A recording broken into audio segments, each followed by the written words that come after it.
All right, that's it. Time to start the class. So let's get back to class. Okay, students. Hello, students. Welcome to classroom. My name is Benatang Paton. I guess this is the first time I'm giving out my name. Yes. Well, there's always a start. So I welcome you all to this channel, Classroom. So I have started this channel so that I can reach out to students all over.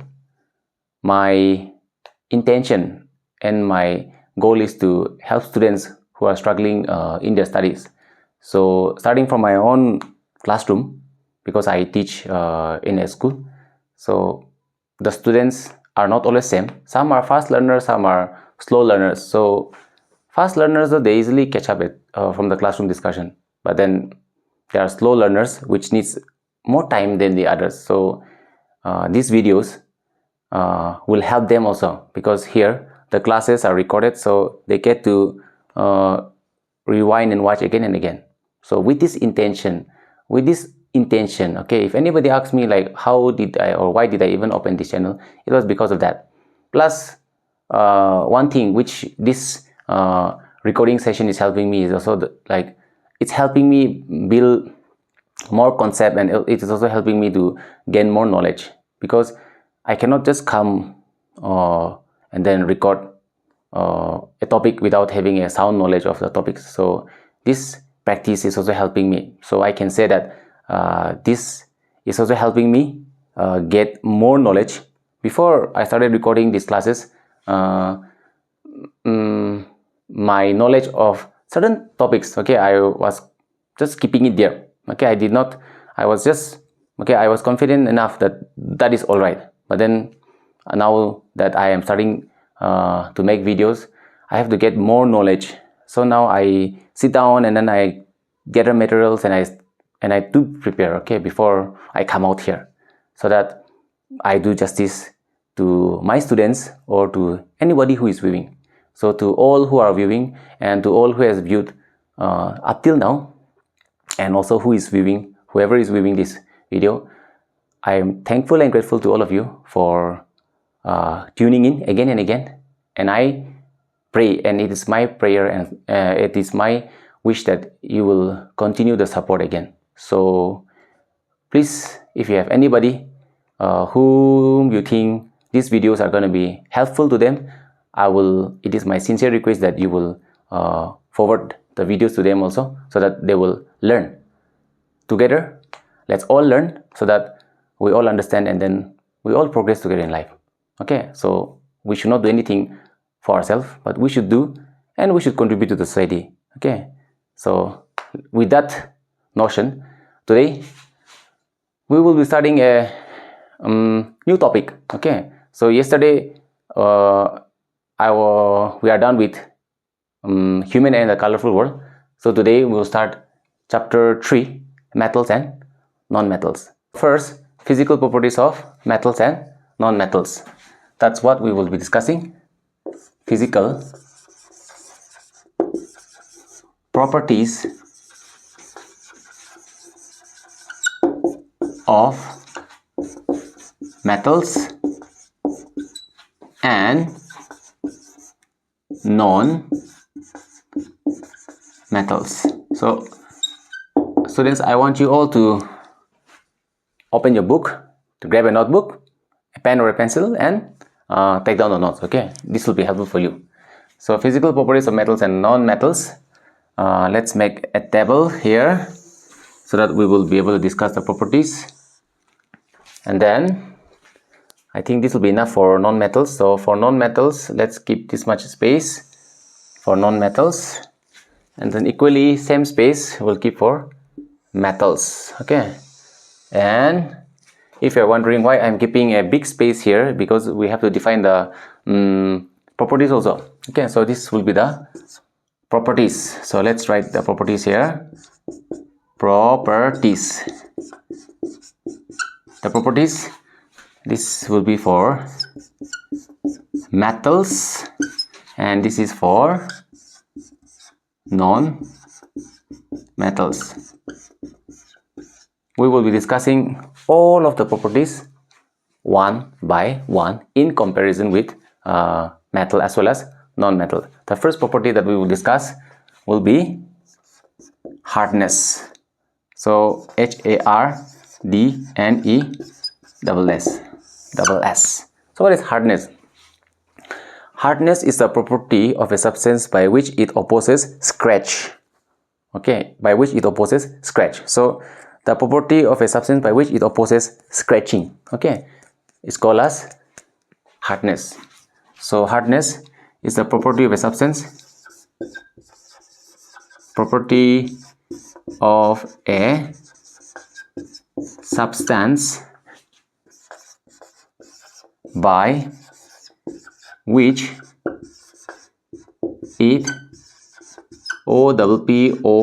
it opposes scratch. Scratch spelling, what is the spelling of scratch? S-C-R-A-A-T-C-H. Okay, I am very weak with spellings, okay, so but please don't mind. So hardness is the property of a substance by which it opposes scratch. So the property of a substance by which it opposes scratch is called as hardness. So remember, hard substances, okay, they don't get scratched easily. Got it? Remember that. So metals. So metals are generally hard. Okay, they are generally hard. Generally hard. So I'm writing generally hard. Remember, wherever we write generally hard, that means there are some metals, okay, which may not be very hard. So we do have such metals. Which are those metals? So except, so there are exceptions here. Except we have sodium. Sodium is a soft metal. Potassium is also a soft metal. And lithium. So these three metals, okay, they are soft. Sodium and potassium, you should know that they can be cut with knife also. Okay, these are soft metals, and with a knife you can cut it. So they are very soft. Got it? Then non-metals. Non-metals are generally soft. So they are generally soft, which means there are some non-metals which are hard. Okay, so do you know which non-metal is hard? Most of the non-metals are soft. Okay, 99% of the non-metals are soft, except one. Okay, except one non-metal, and this non-metal is also the hardest substance, natural substance on earth. Can you guess which non-metal it is? Which substance it is? Yes, you have guessed it right. It is diamond. Okay, except diamond. So except diamond, and diamond is the hardest. Remember this one, hardest natural substance. All right, so diamond is the hardest natural substance. So that is point number one for hardness. Then let's go to the next point. Point number two. Point number two will be luster. So what is luster? Luster is a property, okay, of a substance by which it reflects light.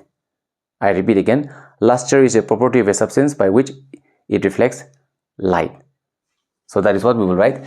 So property of a substance by which it reflects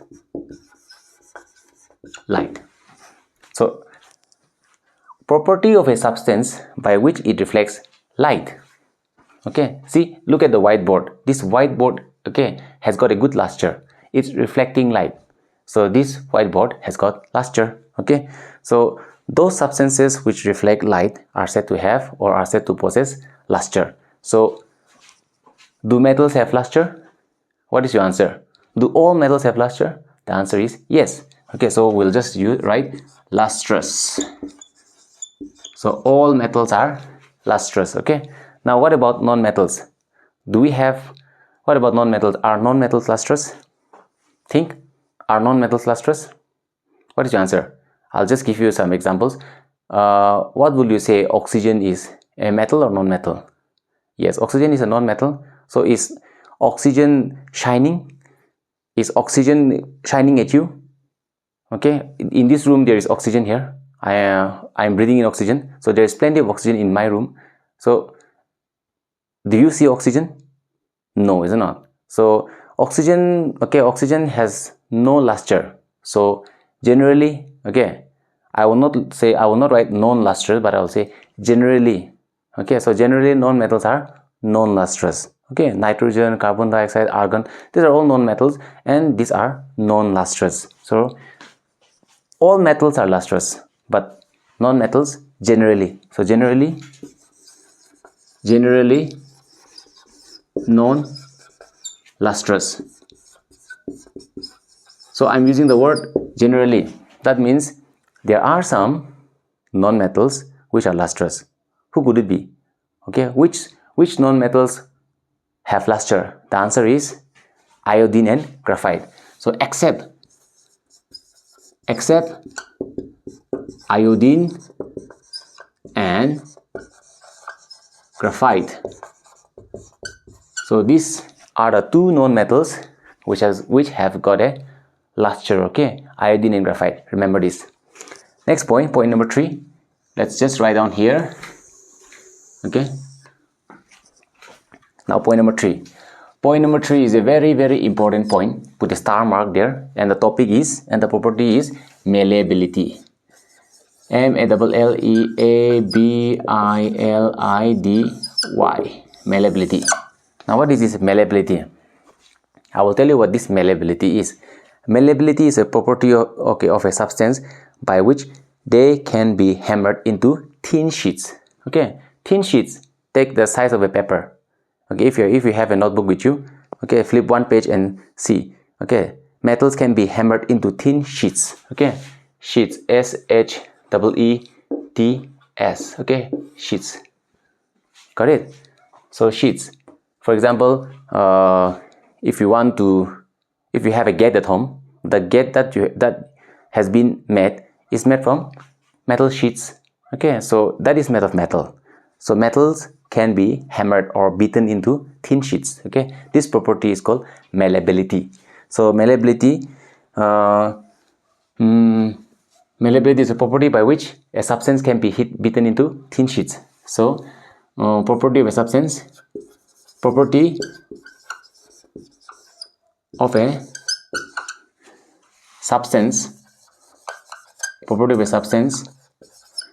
by which it can be beaten into thin sheets. So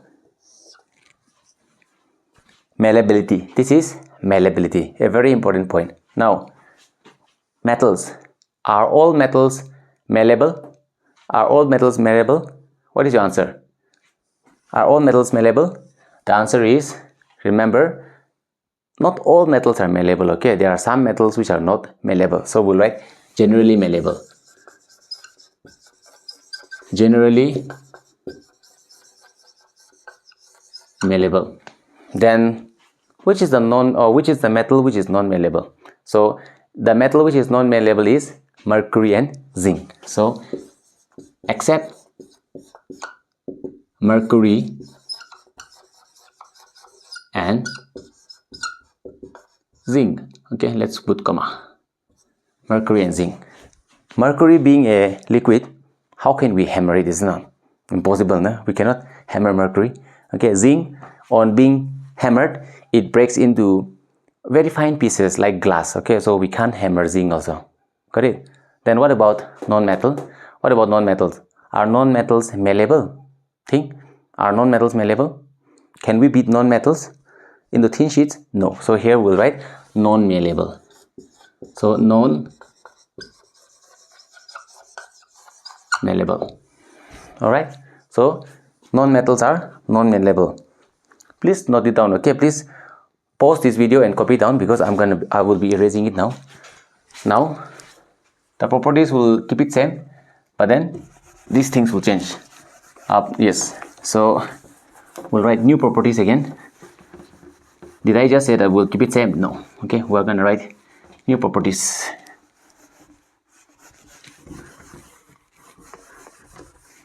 I hope you are all following.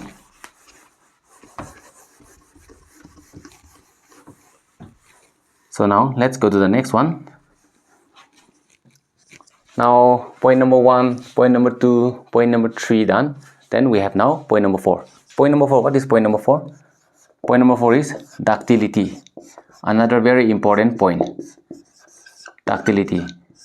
What is ductility? Ductility and malleability are very important. Okay, so put another star mark. So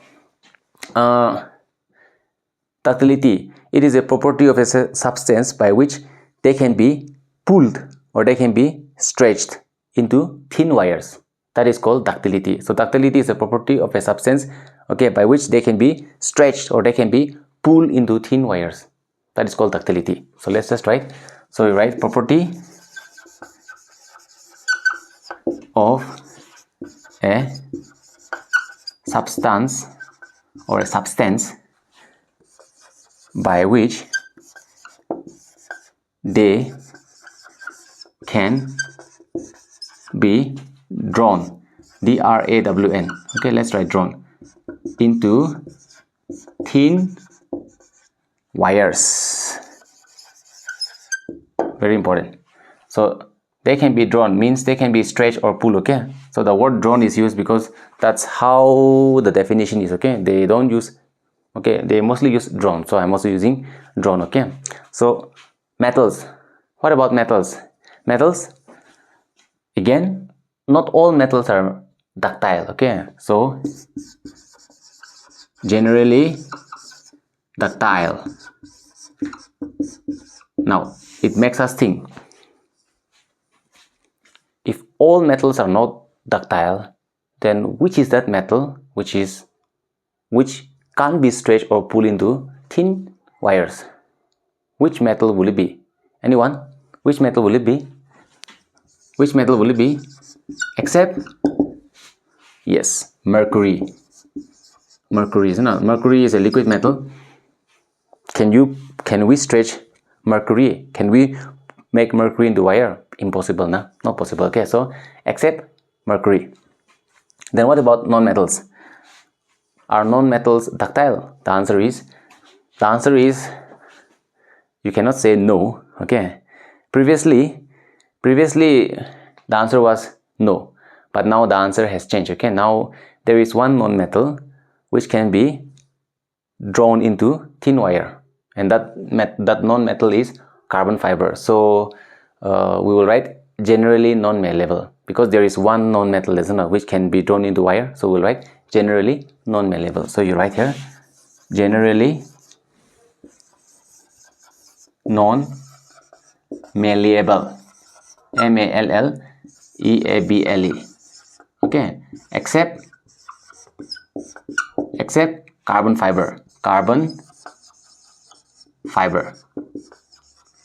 So recently it has been found that carbon fiber can be drawn into thin wire, and carbon is a non-metal, isn't it? We know that carbon is a non-metal. Okay, carbon is a non-metal. Fossil fuel is also made of carbon. We are also made of carbon. Okay, biological carbon we are. Now point number 5. So point number 5 will be sonority. Sonority, S-O-N-O-R-I-T-Y. Now this is a very interesting property. What do you mean by sonority? See, sonority, okay, sonority is a property of a substance by which on heating them, okay, on heating them, they produce a ringing sound. R-I-N-G-I-N-G, ringing sound. Okay, not this sound. Okay, every object on being hit, whether metal or non-metal, because of the impact, you will see a sound. You will hear a sound. You will hear a sound. Okay, but this is not a ringing sound. So remember here, students, that students get confused here. Okay, so the condition is they should produce a ringing sound. Okay, so remember, metals on being hit, they produce a ringing sound. The best example I can give you is the church bells. It's not on Sundays. Tomorrow is Sunday, so on Sunday the church bell, they ring. So when the church bell is hit, then it produces a sound, but that sound is very different from this sound. Okay, this is just clanking. Okay, this is just sound on because of the contact between two surfaces. We're not talking about this sound. Okay, sonorous means the ringing sound which is produced. Okay, and it is produced only by metals. So sonority definition, sonority property how do I write? Property by which on being hit produces a ringing sound. I think that's correct, nah? Property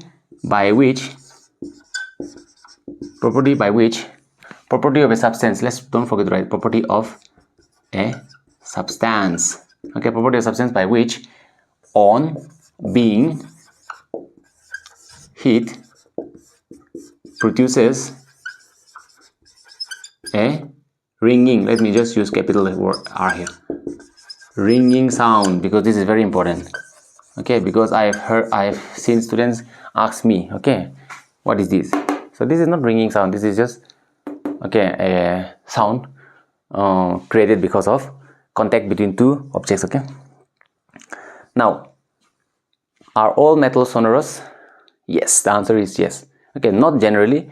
Okay, we will not write generally here because every metal is sonorous. So you write here sonorous. Okay, without any concession, all metals are sonorous. Okay, what about non-metals? Is there any non-metal which is sonorous? Oxygen is here. So I'm hitting oxygen. Do you hear a sound? No. Non-metals are non-sonorous.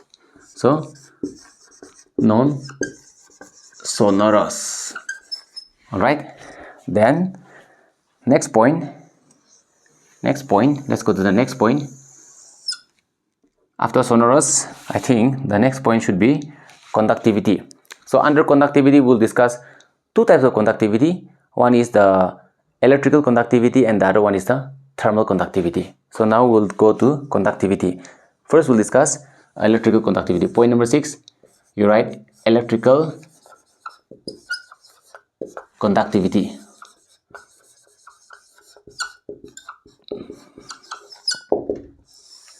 Now,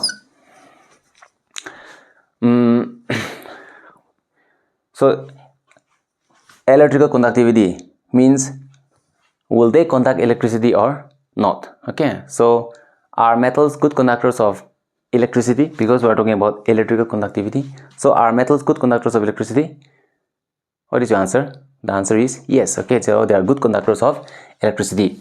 Okay, so all metals are good conductors of electricity. So good conductors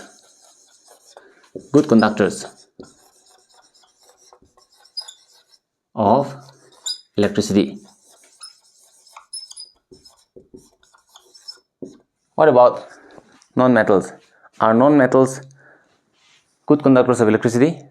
The answer is, see, there are some non-metals which are good conductors of electricity. Okay, which is that? Which non-metal could it be?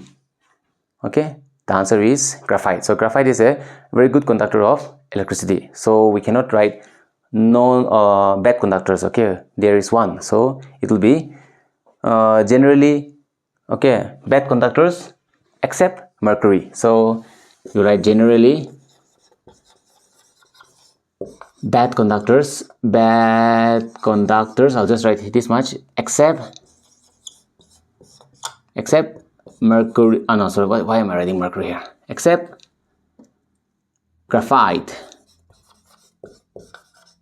So graphite is a non-metal, but it is a very good conductor of electricity. And then graphite, okay, graphite, the pencil nib, the pencil that you use to write or draw, okay, that is made up of graphite. That is graphite, okay. Graphite is used as pencil lead, okay. So remember this, electrical conductivity. I hope I'm not missing out anything, okay. So metals are good conductors of electricity. Then we continue. So next one, we go to the next point. So point 6 done. Point 6 done. Side by side, we are comparing the properties, so which will make it easier for you to study. So these properties are not difficult, okay. The next one is chemical properties, okay. After physical properties, we will be discussing the chemical properties. So you have to study both physical properties as well as chemical properties. So we are done with sonority, electrical conductivity. Now thermal conductivity, which will be point number how much? I forgot. Was it 1, 2, 3, 4, 1, 2, 3, 4, 5, 6, 7. I think point number 7. So let's write point number 7 and write thermal conductivity. So thermal conductivity means heat. Thermal means heat. So this is heat conduction. Heat conduction. So we are asking, okay, we are going to check whether all the metals are good conductors of heat or not. Likewise, whether non-metals are good conductors of heat or not, okay. So metals, what about metals? Are metals good conductors of heat? The answer is yes, okay. So good conductors of heat, good conductors of heat, good conductors of heat. All right, metals are good conductors of heat. What about non-metals?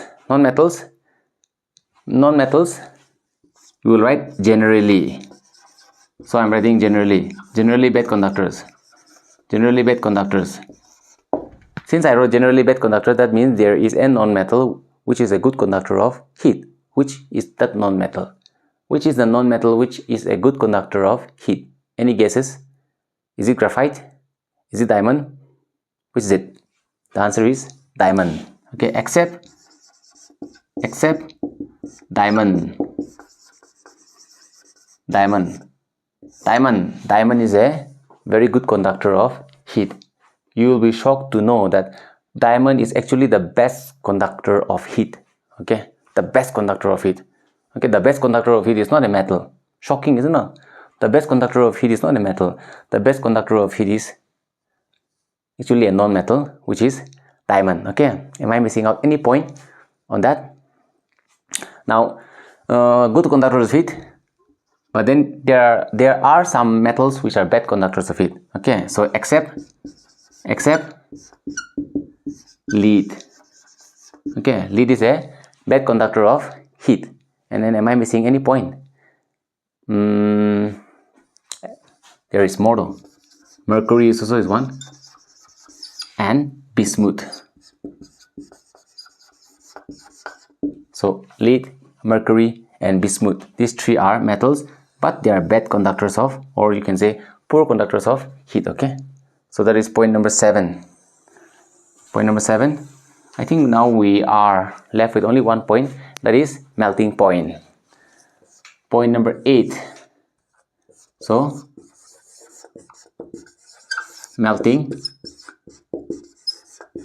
point. What is this melting point?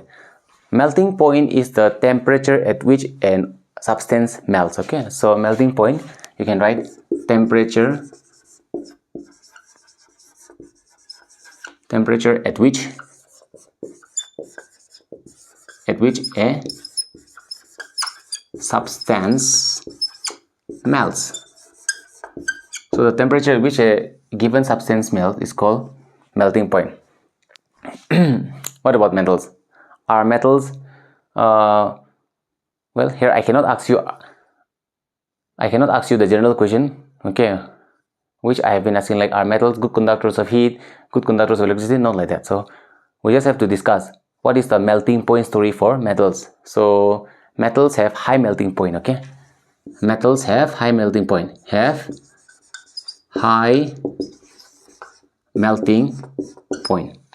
And then non-metals have low melting point, have low melting point, except, but there's an exception here, except our diamond and graphite. These two non-metals have high melting point and have high melting point. Okay, now metals, they have got high melting point, but then we have some exception here. So exception, except none other than mercury, then cesium, and gallium. So these are the three non-metals, are the three metals which have got low melting point. Okay, and in the metals we have, well, diamond and graphite, which have got exceptionally high melting point. All right, so that is it, class. So in today's video class, we have just discussed the physical properties of metals and non-metals, and we have discussed 8 points, 8 properties side by side in comparison with metals and non-metals. All of this is very important, so I will request you to make notes on this and study. Okay, it's very easy, just go through, and then if you go through twice, then you will get a pretty good idea. Okay, so the comparison should be studied like this. Okay, if you study like this, it's easier to understand. So now, before I end the video, I have a question for you. So please comment the answer in the comment box. Now I'm doing this so that I get to communicate with you all. So if you comment in the comment box, I'll go through your answer and let you know whether you have got the correct answer or not. So today's question is, which of the following metal, okay, remember it's a metal, I'm asking, metal is the best conductor of heat? Options are number A, silver, option B, gold, option C, copper, and option D, aluminium. So this is the question. Which of the following metal is the best conductor of heat? All of them are metal only. Silver is a metal, gold is a metal, copper is a metal, aluminium is a metal. So please comment the correct answer in the, please comment the answer according to you which is correct in the comment box. So thank you, class, for once again joining in, and in the next video we'll be talking about chemical properties of metals. We don't have chemical properties for non-metals, okay? So we only have chemical properties for metals, so we'll discuss that. Okay, so make sure to tune in, and then if you have not subscribed to this channel, please like and subscribe. That will really motivate me and that will really boost me. So looking forward to your participation and your confidence in promoting this channel. I'll see you, all of you, again in the next video. God bless you all.